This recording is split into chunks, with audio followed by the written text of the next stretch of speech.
किसी से भीख मांगते, अब हमारा हक मांगते, नहीं किसी से भीख मांगते। जूते मारो सालों को, भाजपा के दलालों को।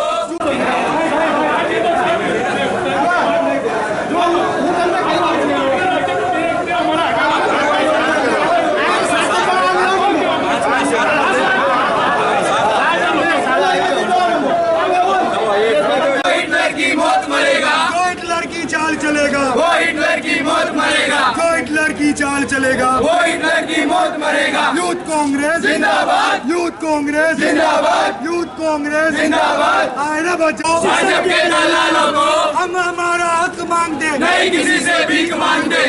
નેશનલ એલિજિબિલિટી કમ એન્ટ્રન્સની પરીક્ષાને લઈને થયેલી ગોબાચારીને કારણે વિદ્યાર્થીઓ સાથે અન્યાય થયાના આક્ષેપ સાથે યુથ કોંગ્રેસ દ્વારા સરકાર વિરુદ્ધ સૂત્રોચ્ચાર કર્યા હતા. નીટ જેવી મહત્વની પરીક્ષામાં થતી ગોબાચારીને ક્યારેય પણ સાખી ન લેવાની વાત કોંગ્રેસ દ્વારા કરવામાં આવી હતી. ભાજપની સરકારની રાજમાં સૌથી વધુ પેપર લીક ગુજરાતમાં થઈ રહ્યા છે, છતાં પણ આ ભ્રષ્ટાચાર સરકારની આંખે દેખાતો નથી. નકલી નોટોનો વરસાદ કરી વિરોધ નોંધાવ્યો. યુથ કોંગ્રેસ દ્વારા આજે જિલ્લા કલેક્ટર કચેરી ખાતે ઉગ્ર વિરોધ પ્રદર્શન કર્યો હતો. એક સાથે યુથ કોંગ્રેસના કાર્યકર્તાઓ દ્વારા નકલી ચલણી નોટો હવામાં ઉડાવવામાં આવી હતી. નોટો ઉડાવતા ભ્રષ્ટાચારી ભાજપ સરકારના નારા લગાવવાના શરૂ કર્યા હતા. જે સરકારના અધિકારીઓ અને મંત્રીઓ રૂપિયાની લાલચમાં આવીને આ પ્રકારના ભ્રષ્ટાચાર કરતા હોય છે, તેને ધ્યાનમાં રાખીને સાબિર અલી સૈયદ સાથે કાદિર આવી હોવાની વાત કોંગ્રેસના હોદ્દેદારોએ કરી હતી. મેહુલ રાયકા, સુરત શહેર યુથ કોંગ્રેસ પ્રમુખ. આજે કલેક્ટર ઓફિસ આ દેશની અંદર નીટ બાબતે, પીજી બાબતે જે પેપર લીકનો જે કૌભાંડ બહાર આવ્યો છે, એના આ યુવાઓના, દેશના વિદ્યાર્થીઓના ન્યાય માટે આજે સુરત કલેક્ટર ઓફિસ માટે આવેદનપત્ર માટે આપવા માટે આવ્યા છે. આવનારા સમયમાં ધર્મેન્દ્ર પ્રધાન દેશના શિક્ષણ મંત્રી થઈને બેઠા છે, એ રાજીનામું નહીં આપે અને આ પરીક્ષા રદ કરવામાં નહીં આવે તો આવનારા સમયમાં સમગ્ર દેશનો યુવાન પૂરું ભારત બંધ કરવા માટે તૈયાર રહેશે. હવે આ કોઈ ખોટી રીતે ચલાવવામાં દેવામાં આવશે નહીં.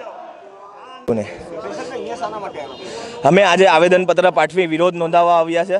જે આ તમે અમારા હાથમાં નકલી ચલણી નોટો જોઈ શકો છો, જે નીટમાં કૌભાંડ કર્યું છે, એ પેપર લીક એ એમ નથી થયું. આ પૈસાના જોરે એક પેપર 5 લાખ ને 10 લાખનામાં ફૂટ્યા છે. તો આ પૈસા અમે એ લોકોને આપવા આવ્યા છે કે જો તમને એટલી જ પૈસાની લાલચ હોય તો અમારા ગુજરાતના અને અમારા દેશના જે વિદ્યાર્થીઓનું આટલા વર્ષોથી કરેલી મહેનતને ભવિષ્ય જે અંધકારમાં લઈ જઈ રહ્યા છો, એના માટે આ પૈસા આપી અમે એ લોકોને આ પેપર લીક કરવાનું બંધ કરે અને આ જે કરવામાં આવે છે પેપર લીક અને કૌભાંડો, આ કૌભાંડ બંધ થાય એ બાબતે આજે સુરત યુથ કોંગ્રેસ અહીંયા આવેદનપત્ર આપી કલેક્ટર કચેરીને વિરોધ નોંધાવવામાં આવ્યો છે. જો કદાચ આજ પણ અગાડી પણ જો પેપર લીક પ્રથા બંધ નહીં થાય, આ ભાજપની ભ્રષ્ટાચાર સરકાર આ બંધ નહીં કરે તો આશ્ચર્યજનક વીર શહીદ ભગતસિંહનો માર્ગ પણ અપનાવશે સુરત યુથ કોંગ્રેસ અને આનાથી આશ્ચર્યજનક કાર્યક્રમ કરવામાં આવશે.